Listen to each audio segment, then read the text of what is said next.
মহারাজ, যার নামে আজকে এই সংস্থা চলছে, স্বামী প্রণবানন্দজি রায়পুরে এসেছিলেন। রায়পুরের পুণ্যভূমিতে আজকে এই কার্যক্রমে যারা উপস্থিত আছেন, স্বামী শিবরূপানন্দ অধ্যক্ষ আছেন, এই সংস্থার অধ্যক্ষ আমরা এখানে বলতে পারছি। আছেন পরম পূজনীয় স্বামী প্রদীপ্তানন্দজি। আপনারা এখানে হয়তো ইউটিউবে ভাষণ শোনেন, আপনারা হয়তো দেখেন বাংলায় বাঙালি কত কষ্টে আছে, বাঙালি কিভাবে অত্যাচারিত হচ্ছে। আমি এখানে হিন্দু বাঙালি শব্দ বলবো না, বাঙালি মানেই হিন্দু। যারা 5000 বছরের পুরনো সংস্কৃতিতে বিশ্বাস করেন, যারা দুর্গা পুজো করেন, কালী পুজো করেন, ভাইফোঁটা করেন, যারা পুণ্যিপুকুর ব্রত করেন, যারা তাদের নিজস্ব গুরুদেবদের পুজো করেন, যারা বিভিন্ন পুজো, কালী পুজো, দুর্গা পুজো, দোল, অন্যান্য যে ধর্মীয় উৎসব সেটা পালন করেন, তাঁরাই বাঙালি। বাংলা ভাষায় কথা বললেই বাঙালি হয় না। তাহলে কাকাতুয়া যদি গুড মর্নিং বলতো, তাহলে কাকাতুয়াকে ব্রিটিশ বলা হবে, আর ওই একই কাকাতুয়া যদি হরে কৃষ্ণ বলে, তাহলে কাকাতুয়াকে বাঙালি বলা হবে। এটা হতে পারে না। যারা বাঙালি সংস্কৃতি মানে না, যারা দুর্গা পুজোয় বাধা দেয়, যারা কালী পুজো করতে দেয় না, যারা সরস্বতী পুজো করলে মাথা ফাটিয়ে দেয়, তারা আর যাই হোক, তারা বাঙালি নয়। সুতরাং পশ্চিমবঙ্গের বাঙালিদের কাছে একজন অন্যতম ত্রাতা হিসেবে যে সিংহ হৃদয় পুরুষ আমাদের প্রতি মুহূর্তে সংঘাতে আমরা সামনে থেকে দেখতে পাই, সেই কার্তিক মহারাজ উপস্থিত ছিলেন এতক্ষণ। রাষ্ট্রীয় স্বয়ংসেবক সংঘ যে প্রেরণা স্রোত হিন্দুত্বের বার্তাকে বারবার আজকে জগৎ সভার সামনে এনেছে, ভারতের হিন্দুদের শুধু নয় সারা পৃথিবীর হিন্দুকে এক জায়গায় কনসলিডেট করার যে চেষ্টা, সেটাকে করার চেষ্টা করেছেন সেই ডক্টর পূর্ণেন্দু সাক্সেনা, RSS অর্থাৎ রাষ্ট্রীয় স্বয়ংসেবক সংঘের এখানকার ক্ষেত্রীয় অধ্যক্ষ হিসেবে রয়েছেন। আছেন মঞ্চে শ্রীমতী লক্ষ্মীবাই। দিদির কাছে প্রশ্ন করছিলাম কোন জেলা, উনি এখন সঙ্গে সঙ্গেই বললেন এখানকার নয়, ফরিদপুর জেলার নাম বললেন। যে জেলা থেকে উদ্বাস্তু, এখানে ডিসপ্লেসড কিংবা বিস্থাপিত শব্দটা ব্যবহার করা হচ্ছে। বাংলায় আমরা যারা বাঙালি তারা উদ্বাস্তু শব্দটির সঙ্গে পরিচিত। আমিও উদ্বাস্তু পরিবারের একজন। আমার ঠাকুরদাও ওখান থেকে পালিয়ে আসতে বাধ্য হয়েছিলেন, সে গল্প একটু পরে বলছি। আজকে এর সঙ্গে আছেন শ্রী প্রবীর সেন শর্মা, আর এই পুরো কার্যক্রমে যিনি নির্ণায়ক ভূমিকা নিয়েছেন ভাতৃবর, অন্যতম কার্যকর্তা এখানকার শ্রী গোপাল সামন্ত। বিস্তীর্ণ করে সবার নামে বলার কিছু নেই, কিন্তু আজকে কলকাতা থেকে আমাকে এখানে আনা হয়েছে এই জন্য নয় যে বাঙালি কত ভালো ছিল, কত মহৎ ছিল, বাঙালি কত কিছু করতে পেরেছিল সেটা জানানোর জন্য নয়, সেটা অল্প বিস্তর সব বাঙালিই জানেন। আর আপনারা যারা রায়পুরে রয়েছেন, যারা বাধ্য হয়েছেন থাকতে, যারা দেশভাগ এবং তৎপরিবর্তিত যে 71-এর জয় বাংলার যুদ্ধ, যাতে কিনা অনেক হিন্দু বাঙালি স্বপ্ন দেখেছিলেন যে আবার নাকি ফিরে যাওয়া যাবে, কিন্তু ফিরে যাওয়া যায়নি, এখানে ক্যাম্পেই থাকতে হয়েছিল। কেন পরিস্থিতি দিন দিন বদলে যায়নি, বদলে গিয়েছিল পুরো সিস্টেমটাই। তারা অনেক ভালো করেই জানেন যে এখানে কি চলছে, এখানে কি হচ্ছে। কিন্তু বাংলার খবর, প্রতি মুহূর্তে বাংলা বদলাচ্ছে, প্রতি মুহূর্তে বাঙালি মরছে, প্রত্যেকটি সময়ে বাঙালি মেয়েদের ওপর অত্যাচার হচ্ছে। এখানে সেই লোকগুলোর প্রতিনিধি হিসেবে আমি আপনাদের কাছে কিছু কথা বলতে এসেছি এবং কিছু বিষয় ভিক্ষে চাইতে এসেছি। আপনারা যারা এলাকার এই রায়পুরে থাকা বাঙালি রয়েছেন, তারা দয়া করে আমাদের সমর্থন করুন, আমাদের সঙ্গে থাকুন। নইলে বাঙালি বলে আর কেউ থাকবে না। হয়তো রায়পুরে থাকবে, বিলাসপুরে থাকবে, দুর্গে থাকবে, অন্য বহু জায়গায় থাকবে, টাটাতে থাকবে, কিন্তু পশ্চিমবঙ্গ যা কিনা বাঙালি হিন্দুর হোমল্যান্ড হিসেবে তৈরি করা হয়েছিল, সে জায়গা আর থাকবে না, থাকবে না। আপনারা জানেন যে হরগোবিন্দ দাস আর চন্দন দাস বলে দুজন খুন হয়ে গিয়েছিলেন এই কিছুদিন আগের দাঙ্গায় মুর্শিদাবাদে। মহারাজ সেখানকার লোক। আপনারা ইউটিউব দেখেছেন, হরগোবিন্দ দাস, চন্দন দাস বাপ বেটা দুজনেরই বিধবা বউয়ের, অর্থাৎ চন্দনের মা, হরগোবিন্দের বউ এবং চন্দনের বউ দুজনেরই বুক ফাটা আর্তনাদ শুনেছেন। রাজনৈতিক নেতারা গিয়েছেন, আমি নিজে গিয়েছিলাম, এবং বহু রাজনৈতিক নেতা সেখানে গিয়েছেন, সহানুভূতি দেখিয়েছেন, কিছু টাকা পয়সার ব্যবস্থা করেছেন। তাদের মূল ভূমি যেখানে, সেখানটা উঠে চলে যাচ্ছে। রায়পুরে বাঙালিদের থেকেও ক্ষমতা বেশি আমি শুনেছি, রাজনৈতিক প্রতিপত্তি বলুন, অর্থনৈতিক প্রতিপত্তি বলুন, ব্যবসায়িক প্রতিপত্তি বলুন সিন্ধিদের। কিন্তু সিন্ধিদের কোনো নিজের ভূমি নেই। সিন্ধু প্রদেশ এখন পাকিস্তানে। বাঙালিরও তাই হতো, বাঙালিরও পুরো বঙ্গ। আমরা জাতীয় সঙ্গীতে বলি না, বিন্ধ্য হিমাচল যমুনা গঙ্গা, তার আগে পাঞ্জাব ও সিন্ধু, গুজরাট ও মারাঠা। পাঞ্জাবের অর্ধেক চলে গেছে, সিন্ধু নেই, কিন্তু সিন্ধিরা এখানে পালিয়ে এসে রয়েছে। আমরা ভাগ্য ভালো যে বাংলাকে অর্ধেক করে পাকিস্তান ঘোষণা হয়ে যাবার মুখে ডক্টর শ্যামাপ্রসাদ মুখোপাধ্যায় প্রণবানন্দের অনুপ্রেরণায় নিজে সমস্ত হিন্দুদের এক করে, আবার বলি সমস্ত হিন্দু রাজনৈতিক নেতাদের এক করে, তার মধ্যে তার পুরো উল্টো দিকে থাকা কংগ্রেসের কিরণ শঙ্কর রায় ছিলেন, সিপিএম এর জ্যোতি বসু ছিলেন, তিনিও ভোট দিয়েছিলেন। আজকে কমিউনিস্টরা যতই একই বৃন্তে দুইটি কুসুমের কথা বলুন, ভোট দিয়ে বাইরে বেরিয়ে বলেছিল ওরা পাকিস্তান মানতে হবে, তবেই ভারত স্বাধীন হবে। কিন্তু জ্যোতি বসু নিজেও জানতেন যে বাঙালি হিন্দু যদি না থাকে তাহলে হয় হাসিনা, নইলে খালেদা, নইলে ইউনুস, অন্য কিছু চলবে না। কমিউনিজম বাংলাদেশে নাই, এইখানে পালায় আসতে হয়েছে। এইখানে আইসা কমিউনিজম চলে, গান্ধীজম চলে, ভাজপা করা যায়, সবকিছু করা যায়। বাঙালিরে মানি না, একই বিনতে দুইটি কুসুমের চাষ করা যায়। এপারেও বাঙালি, ওপারেও বাঙালি বলে ঢেকুর তোলা যায়। কিন্তু ওপার থেকে আমাদের পালিয়ে আসতে হয়েছিল কেন? মানাকান্তে কেন পালাতে হয়েছিল? তার আগে 46-এর দাঙ্গা কারা করেছিল? গ্রেট ক্যালকাটা কিলিং কেন হয়েছিল? কেন 47 সালে দেশভাগ হয়েছিল? বাঙালিরা বাঙালিদের কথা বলতে দিচ্ছিল না। যারা আমরা পালিয়ে এসেছিলাম ওপারের বাঙালিদের আমরা বাংলা ভাষায় কথা বলতে দিচ্ছিলাম না।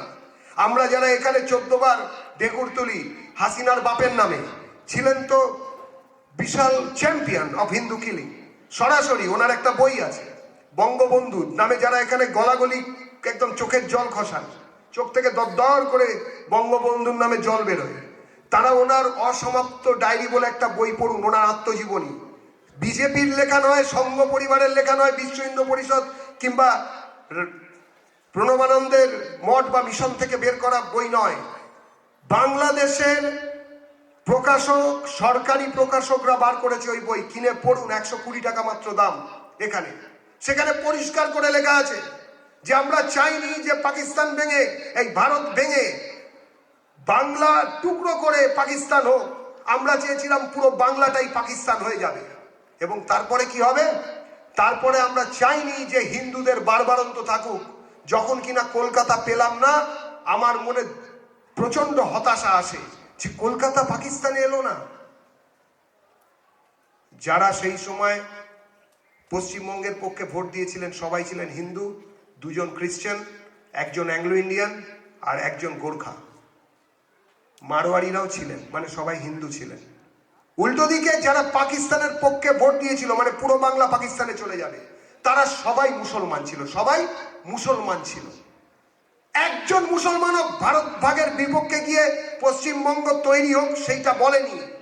অথচ দেশটা ভাগ হয়ে যাবার পরে তাদের 60%, 60% রয়ে গেল এই দেশে, বুকে পাকিস্তান বানানোর স্বপ্ন নিয়ে। তারাই আজকে দেখুন ট্রেনে আগুন দিচ্ছে, বিডিও অফিস পুড়িয়ে দিচ্ছে। দেখুন না কারা করছে, নাম দেখলেই বোঝা যাবে কারা করছে, আমাকে আলাদা করে বলতে হবে না। প্রধানমন্ত্রী বলেছিলেন পোশাক দেখলে বোঝা যায় কারা করছেন, আমি তো বলছি নাম দেখলে বোঝা যায় কারা এইসব হাঙ্গামা করছে। বলবেন ভাই এইসব কথা রায়পুরের এই গরমে আমাদের শুনিয়ে কি লাভ? প্রসাদ পেতে দেরি হয়ে যাচ্ছে। লাভ একটা আছে দাদা দিদিরা, যদি বাংলা না থাকে সারা ভারতবর্ষে আপনারা কোথাও সম্মান পাবেন না, আমরা বাঙালি হিসেবে কোথাও সম্মান পাবো না। পশ্চিমবঙ্গ বলে একটা রাজ্য আছে, 42টা এমপি আছে, সেখানে কিছু রাজ্যসভার এমপি পদ আছে, সেই জন্য আমরা সম্মান পাচ্ছি, আমাদের কেউ না কেউ সম্মান দিচ্ছে।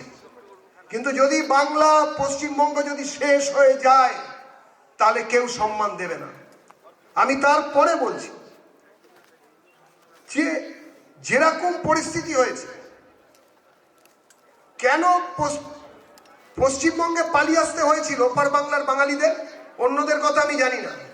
অনেকেই বলবেন নাকি অর্থনৈতিক কারণে চলে এসেছিলেন, আমি আমার নিজের বাড়ির কথা বলছি।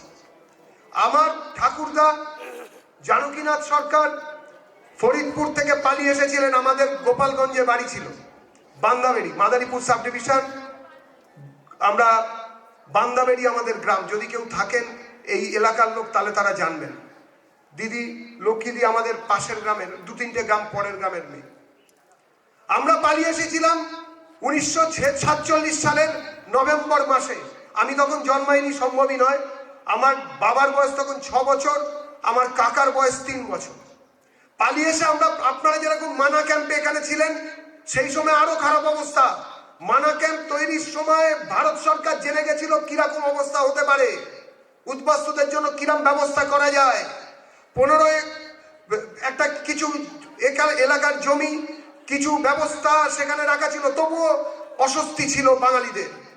কিন্তু সেই সময় ভাবুন, হঠাৎ ঘুম থেকে উঠে বাড়ির মেয়ে, বাড়ির বউ, বাড়ির ছেলেরা জানতে পারলো এই দেশটা তাদের নয়, এটা মুসলমানদের দেশ, হিন্দুদের থাকার কোনো অধিকার নেই।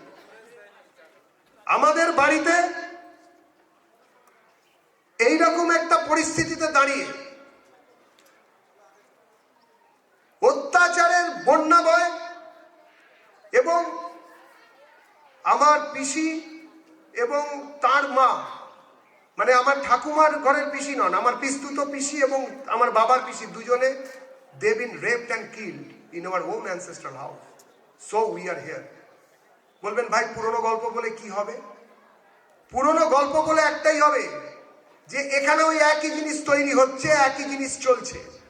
পুরোটাই হচ্ছে এই মুহূর্তে যে রাজনৈতিক দল পশ্চিমবঙ্গে আছে তাদের প্রত্যক্ষ মদতে।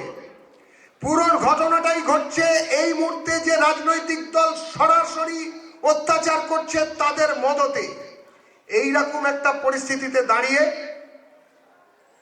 আমাদের লড়াই দিতে হচ্ছে। প্রত্যেক মুহূর্তে আমরা হিন্দুরা ওখানে মার খাচ্ছি, প্রতি মুহূর্তে বাঙালি শূন্য হচ্ছে পশ্চিমবঙ্গ। এর থেকে বাঁচার উপায় একটাই, এইবারে বদলে দিন। 15 বছর অনেক সময়, 15 বছরে আমরা অন্তত প্রতিদিন আদিবাসী, বনবাসী, সাধারণ হিন্দু বাঙালি নির্বিশেষে খুন হয়ে চলেছি, ধর্ষিত হয়ে চলেছি। আপনারা বদলানোর চেষ্টা করুন। বলবেন ভাই আমরা তো রায়পুরের লোক, কি করে বদলাবো? আমি হাত জোর করে আপনাদের কাছে অনুরোধ করছি, যে যেখানে আছেন, যেরকম বন্ধু আছে, আত্মীয় আছে, স্বজন আছেন, যে যেখানে আছেন, ফোন করুন, রিকোয়েস্ট করুন যে ভাই এইবারের যে ভোট, এটা সাধারণ ভোট নয়, এই ভোট বাঙালি বনাম কোনো একটি রাজনৈতিক দলের লড়াইয়ের ভোট। এই ভোটে যদি বাঙালি হেরে যায় তাহলে পশ্চিমবঙ্গ বলে আর কিছু থাকবে না, ওটা ইসলামিক রিপাবলিক অফ পশ্চিম বাংলাদেশ হয়ে যাবে। এবং সেটাই হচ্ছে। যদি ভোটে এইবারে অকাল বোধনে বাঙালি না নামে, আমাদের ওখানে এপ্রিল মে মাসে ভোট হবে, এপ্রিলের প্রথম সপ্তাহ থেকে ভোট ঘোষণা হয়ে যাবে, এখন আমরা জানি না।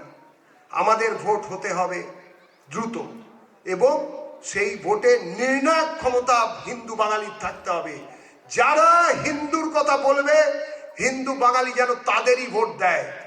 ছেড়ে দিন বিচারধারা, ছেড়ে দিন পতাকার রং, এরম ভাবে বোঝান আপনারা তাদের, আপনাদের বন্ধুদের, আপনাদের আত্মীয়দের। হতে পারে তারা কেউ অন্য রং করেন, অন্য পতাকা করেন। এইবারের জন্য ভুলে যাক, যদি ডান হাতে না বোতাম টিপতে পারে বাঁ হাতে বোতাম টিপুন, কিন্তু এইবারের অকাল বোধনে যেন আপনার আত্মীয়র কাছ থেকে আপনি যাকে অনুপ্রাণিত করছেন তিনি যেন, তার হাত থেকে যেন একটা পদ্মফুল বঙ্গজননীর পায়ে ঝরে পড়ে, এই আবেদন করছি। একটা পদ্মফুল ভিক্ষে চাইছি আপনাদের কাছে, প্রত্যেকে এখানে যারা বসে আছেন একটা করে পদ্ম ফুল দিন। বাংলাকে বাঁচাতে হবে, বাঙালিকে বাঁচাতে হবে। অনেক অনেক ধন্যবাদ, সবাই ভালো থাকবেন। এই জায়গায় দাঁড়িয়ে আপনারা আমার বাচালতা সহ্য করেছেন এই গরমের মধ্যে, আমি আপনাদের কাছে অনেক ধন্যবাদ জানাই। আমাদের মধ্যে উপস্থিত আছেন এখানকার ডেপুটি সিএম শ্রী বিজয় শর্মাজি, আমাদের খুবই সুহিত, আমি তাকেও ধন্যবাদ জানাবো এতক্ষণ ধরে আমার এই বক্তব্যের সময় থাকার জন্য। আমার বিশেষ কিছু বলার নেই, শুধুমাত্র মনে রাখবেন আজকে নয় কালকে পশ্চিমবঙ্গে যারা রয়েছে আপনাদের লোক, তাদের বাড়িরও কোনো না কোনো মেয়ে ধর্ষিতা হতে চলেছে, কোনো না কোনো ছেলে চন্দনের মতন খুন হতে চলেছে, দীপু দাসের মতন কোনো না কোনো লোককে আগুনে পুড়িয়ে জ্বালাবে। আমি তো মরে যাব ওদের মধ্যে থেকে। আমরা যারা পশ্চিমবঙ্গে আছি কেউ বাঁচবো না, কিন্তু পশ্চিমবঙ্গের এই অবস্থা একটা ছেলে এসে আপনাদের সামনে বলে গেছিল, তাও আপনারা কাউকে বলেননি, কাউকে সচেতন করেননি। এই পাপ কিন্তু আপনাদেরও ছাড়বে না। দয়া করে এই পাপের অংশীদার হবেন না। জাগুন, জাগান। এবারে পদ্মফুল, এবারে পদ্মফুল। ধন্যবাদ। বিশেষ ধন্যবাদ। দেখুন, আমাদের মাঝে এসে উনি ধার্মিক, সামাজিক আর কানুন বিচারধারা এইভাবে রাখলেন যে আমাদের নিজস্ব একটা চেতনা জাগৃত হওয়ার দরকার। সেই উদ্দেশ্য নিয়ে আমরা আবার এগোবো। আমাদের save India, save Bengal, save ইন্ডিয়ার আমাদের